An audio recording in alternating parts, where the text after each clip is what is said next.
O som que cortou a noite de 12 de junho em Coração de Maria não era de choro. Era um som seco, ritmado e furioso.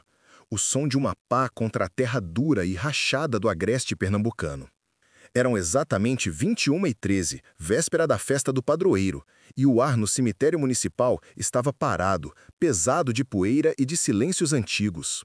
O homem que manejava a ferramenta era Cícero, o coveiro. Mas a cosa que ele abria não era para um corpo de carne e osso. Era para um santo. Com a mandíbula travada, um nó de dor e raiva na garganta, ele parou por um instante. Olhou para a imagem de gesso aos seus pés. Santo Antônio, segurando o menino Jesus em um braço e um lírio branco no outro. A mesma imagem para a qual ele havia rezado por semanas, meses. A mesma imagem que permaneceu em silêncio enquanto sua única filha, Maria, se definhava numa cama. O silêncio daquela imagem era a resposta mais barulhenta que ele já recebera. Com um grunhido que rasgou o peito, ele pegou o santo e o depositou sem cerimônia no buraco raso.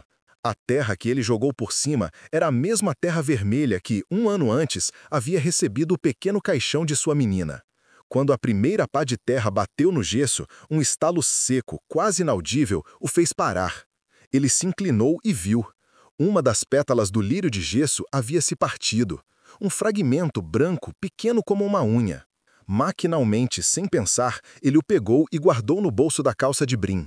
Um pedaço da sua fé quebrada que ele agora carregaria consigo. Ele continuou a jogar terra, cada pá um xingamento mudo, um ato de profanação que era, na verdade, um grito de socorro. No exato momento em que a última porção de terra selou o túmulo do santo, um som ecoou pelo cemitério. Um som impossível.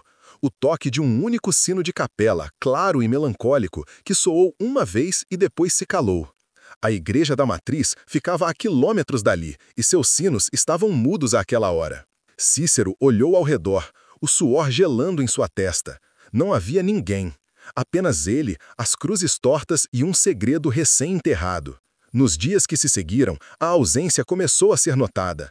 A pequena capela do cemitério, sempre com as portas abertas, agora tinha um nicho vazio sobre o altar. As beatas que levavam flores aos seus mortos foram as primeiras a comentar. O zumbido logo chegou aos ouvidos do padre Inácio, um rapaz jovem, recém-chegado da capital, cheio de planos e com pouca experiência da fé sertaneja, uma fé que se media mais por gestos do que por palavras. Para ele, aquilo era um caso simples, furto, vandalismo. Iniciou uma discreta investigação, começando pelo único homem que tinha as chaves de tudo ali, Cícero. O coveiro, porém, havia se transformado numa sombra. Seus ombros, antes largos, pareciam encurvados. Respondia às perguntas do padre com monossílabos. Não vi, não sei. Evitava o olhar de todos, sentindo o peso do segredo como um sol a pino sobre a cabeça. A pressão crescia a cada dia, quente e sufocante como o ar do meio-dia. A trezena de Santo Antônio se aproximava do fim, e a procissão de encerramento, o maior evento do ano em Coração de Maria, se via sem um de seus símbolos mais importantes. A cidade inteira parecia perguntar: onde está o nosso santo? Os presságios, sutis e perturbadores, começaram a atormentar o coveiro. Na manhã seguinte ao enterro, ao chegar para o trabalho, ele encontrou algo sobre a terra remexida onde o santo estava sepultado. Um pãozinho, idêntico aos pãozinhos de Santo Antônio que o padre distribuía na matriz após a bênção. Estava ali, intacto, sobre o chão poeirento.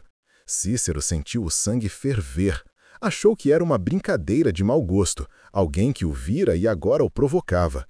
Com a ponta da bota, chutou o pão para longe, amaldiçoando quem quer que fosse. Mas no seu bolso, a pétala de gesso parecia mais pesada. A cada passo que dava entre os túmulos, sentia o pequeno fragmento roçar contra sua perna, um lembrete frio e constante do que ele havia feito. Ele não enterrou apenas uma estátua, ele enterrou a esperança, e agora algo parecia estar cavando para trazê-la de volta. A ruptura não veio pelas mãos de um homem, mas pelo sopro violento do céu. 2 semanas se passaram, 2 semanas em que o sol de junho castigou o Coração de Maria com um calor anormal, cozinhando a terra e o juízo das pessoas. Cícero sentia o segredo ferver sob sua pele. Cada olhar do padre Inácio era uma acusação. Cada sussurro das beatas na feira parecia ter o seu nome.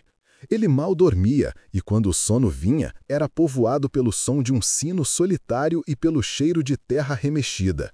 Então, no 15º dia após o enterro, o céu mudou de cor. O azul pálido do agreste deu lugar a um amarelo doentio, cor de poeira e mau agouro. Não havia nuvens de chuva, apenas um vento que começou a assobiar baixo, como uma serpente, antes de se transformar num uivo furioso. Uma tempestade seca, um fenômeno raro e temido, varreu a cidade. O redemoinho que se formou no alto do morro do cemitério não era de água, era de terra, fúria e memória. O vento castigou o Campo Santo com uma violência pessoal. Arrancou flores de plástico dos túmulos que voaram como pássaros descoloridos. Derrubou cruzes de madeira já comidas pelo tempo. O ar ficou tão denso com a poeira vermelha que era impossível enxergar a mais de 5 palmos. Cícero, que se abrigara na pequena sala de ferramentas, ouvia o mundo sendo desfeito lá fora e só conseguia pensar em uma coisa: a terra sobre o santo. A terra que ele mesmo havia compactado com raiva e dor. Quando a ventania finalmente se acalmou, quase 1 hora depois, o silêncio que se instalou era ainda mais assustador. A poeira começou a baixar lentamente, revelando a devastação. E foi então que o coração de Cícero parou. O redemoinho havia provocado um pequeno deslizamento de terra na parte mais antiga do cemitério, exatamente sobre o local onde ele havia cavado. A chuva de poeira tinha sido varrida, e agora, saindo do chão como um dedo acusador, estava a quina de uma base de madeira escura. O segredo dele não estava mais enterrado. Estava exposto. O pânico era um animal gelado subindo por sua espinha. No dia seguinte, a cidade se mobilizou. Padre Inácio, sempre prático, organizou um mutirão para limpar e reparar os estragos no cemitério. Chamou os homens da Irmandade e Cícero, por ofício, foi o primeiro a ser convocado. Ele não podia recusar. Caminhou até o local como quem vai para a própria forca, as pernas pesadas, a boca seca. Ele viu o padre e mais 2 homens, seu Joaquim da Venda e o jovem Tiago, parados ao redor do ponto exato. Se esta jornada de fé e mistério ressoa em você, inscreva-se agora, porque o que acontece a seguir é o momento em que a terra começa a falar. — O que será isso, Cícero? Perguntou o padre, apontando com o queixo. Parece um caixão antigo, de alguma criança talvez, sem identificação. Cícero engoliu em seco. A mentira se formou em sua língua, mas não saiu. Ele apenas deu de ombros, as mãos tremendo dentro dos bolsos. A pétala de gesso parecia queimar contra sua coxa. — Vamos cavar com cuidado, decidiu Padre Inácio. Não podemos deixar uma sepultura assim, exposta. É falta de respeito com quem quer que esteja aí. As pás foram trazidas. E Cícero foi forçado a assistir, paralisado, a sua própria condenação sendo desenterrada. Cada pá que afundava na terra era uma batida em seu peito. O som era diferente agora. Não era o som seco e irritado de sua vingança solitária na noite. Era o som ritmado e inocente de homens bons fazendo o que achavam certo. Eles conversavam enquanto cavavam, falavam da colheita, do time de futebol, do calor. E Cícero ali, mudo, testemunhando a arqueologia de seu próprio sacrilégio. A terra estava solta, fácil de remover depois da ventania. Primeiro, a base de madeira inteira foi revelada. Era pequena demais para um adulto, confirmando a suspeita do padre. Coitadinho, murmurou seu Joaquim. Morreu sem nem ter o nome numa cruz. O coveiro sentiu uma onda de náusea. Ele queria gritar, mandá-los parar, confessar tudo. Mas o medo travava sua voz. O medo do julgamento, da vergonha, de ser visto como um monstro que ele mesmo acreditava ser. Então, a pá de Tiago bateu em algo mais duro que madeira. Um som oco. — Tem mais alguma coisa aqui, ele disse, curioso. Ele se ajoelhou e começou a limpar a terra com as mãos. O tecido marrom de um hábito de gesso começou a aparecer. Depois, o contorno de um rosto sereno, com os olhos fechados. O rosto de Santo Antônio. Um silêncio caiu sobre os 3 homens. Um silêncio diferente daquele da ventania. Um silêncio pesado de incredulidade. Padre Inácio se ajoelhou, os olhos fixos no rosto de gesso. Seu Joaquim, instintivamente, tirou o chapéu de palha da cabeça. Tiago deu um passo para trás, a pá esquecida na mão. Eles não entendiam. Tinham vindo resgatar os restos mortais de uma criança esquecida, não desenterrar um santo. Mas Cícero, paralisado ao lado deles, entendia até demais. E o terror que sentia era o de quem sabe que seu crime está prestes a se tornar um milagre. Foi então que o ar mudou. O cheiro de terra seca e poeira, o cheiro de morte e esquecimento, que era a alma daquele lugar, simplesmente se desfez. No lugar dele, uma fragrância avassaladora e impossivelmente doce de lírios frescos impregnou tudo. Não era o perfume de uma ou duas flores. Era como se um campo inteiro tivesse acabado de desabrochar ali, naquele buraco na terra. Um perfume vivo, orvalhado, que encheu os pulmões e fez os olhos dos homens lacrimejarem, abafando o cheiro de suor e medo. Puxem com cuidado, ordenou o padre, a voz quase um sussurro, abafada pela surpresa. Juntos, os 3 homens ergueram a imagem do seu túmulo profano. E a segunda impossibilidade se revelou sobre a luz dura do sol das 10 da manhã. A estátua, que deveria estar imunda, arranhada pela terra vermelha e pelas pedras, emergiu impecavelmente limpa. As cores do hábito marrom, do rosto sereno do santo e do menino Jesus em seu colo eram vibrantes, como se a tinta tivesse secado minutos antes. Mas era o lírio que paralisava o olhar. Cícero não conseguia desviar.